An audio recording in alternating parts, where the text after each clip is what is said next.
नमस्कार, आप देख रहे हैं कैपिटल टीवी बिहार। आपके साथ मैं हूं दिव्या। अर्श से फर्श पर आना, ये मुहावरा तो आपने काफी सुना होगा। अभी ये पशुपति कुमार पारस पर काफी फिट बैठती है। जी हां, हालिया राजनीतिक परिस्थिति को देखें तो आज पारस अर्श से फर्श पर हैं और चिराग फर्श से अर्श तक का सफर तय कर चुके हैं। एक समय था जब चिराग पासवान के पास कुछ नहीं बचा था, जबकि पशुपति कुमार पारस के पास नाम और पावर दोनों था। वहीं अब पशुपति कुमार पारस अपने भतीजे चिराग पासवान के नक्शे कदम पर चलने लगे हैं। बीते दिन पशुपति कुमार पारस ने राज्य स्तरीय कार्यकर्ताओं की बैठक की। इस बैठक में उन्होंने कार्यकर्ताओं को कई दिशा निर्देश दिए। उन्होंने बिहार में रालोजपा की स्थिति बेहतर करने के लिए कार्यकर्ताओं को कड़ी मेहनत करने को कहा। बैठक में पशुपति कुमार पारस ने कहा कि लोकसभा चुनाव में हमारे साथ नाइंसाफी हुई थी, फिर भी हम लोग एनडीए के साथ हैं। इस अहम बैठक में पारस ने 2025 के बिहार विधानसभा में 243 सीटों पर अपनी पार्टी के चुनाव लड़ने का ऐलान कर दिया।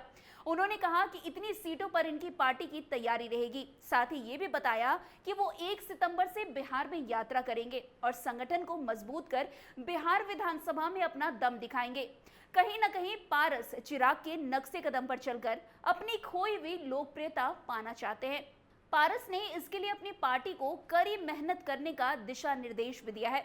वैसे ये वही पशुपति कुमार पारस हैं जो अपने भतीजे चिराग को देखना तक नहीं चाहते थे। वैसे अब आपको थोड़ा पीछे लेकर चलते हैं। पशुपति कुमार पारस दिवंगत रामविलास पासवान के भाई हैं। केंद्रीय मंत्री चिराग पासवान के चाचा हैं। पारस के कुछ साल पहले की राजनीति को देखा जाए तो उन्होंने भतीजे से विद्रोह कर अलग पार्टी बना ली। केंद्र में मंत्री भी बनाए गए। पारस के साथ उनके 4 सांसद उनके साथ सदन पहुंचे। पारस का परिवार टूट गया, पार्टी पूरी तरीके से टूट गई, लेकिन राजनीति में उन्हें माननीय पद मिल गया। वहीं दूसरी तरफ चिराग पासवान की जिंदगी में एक भूचाल सा आ गया। चिराग का परिवार और पार्टी तो टूटा ही टूटा, साथ ही उन्हें अपने पिता की सरकारी मकान और पार्टी का कार्यालय भी छोड़ना पड़ा। तब चिराग के पास कुछ नहीं बचा था, जबकि पशुपति कुमार पारस के पास नाम और पावर दोनों था। लेकिन हालिया राजनीतिक परिस्थिति को देखें तो आज पारस के पास कुछ नहीं बचा है।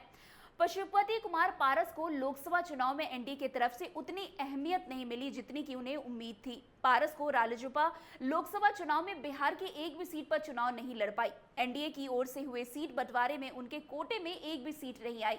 इससे पारस को गहरी चोट पहुंची। पारस ने एनडीए पर नाइंसाफी तक का आरोप लगाते हुए केंद्रीय मंत्री पद से इस्तीफा दे दिया। हालांकि पारस ने एनडीए गठबंधन से नाता नहीं तोड़ा। इस बीच पारस को महागठबंधन की ओर से भी ऑफर मिले, लेकिन कुछ दिनों के बाद पारस ने बीजेपी के राष्ट्रीय अध्यक्ष जेपी नड्डा से मुलाकात की। मुलाकात के बाद ऐलान किया कि वो बीजेपी के साथ हैं और बिहार की 40 लोकसभा सीटों पर एनडीए गठबंधन के प्रत्याशियों को जिताने की पूरी कोशिश करेंगे। तब माना जा रहा था कि बीजेपी ने पशुपति कुमार पारस को राज्यसभा भेजने का निर्णय ले लिया है।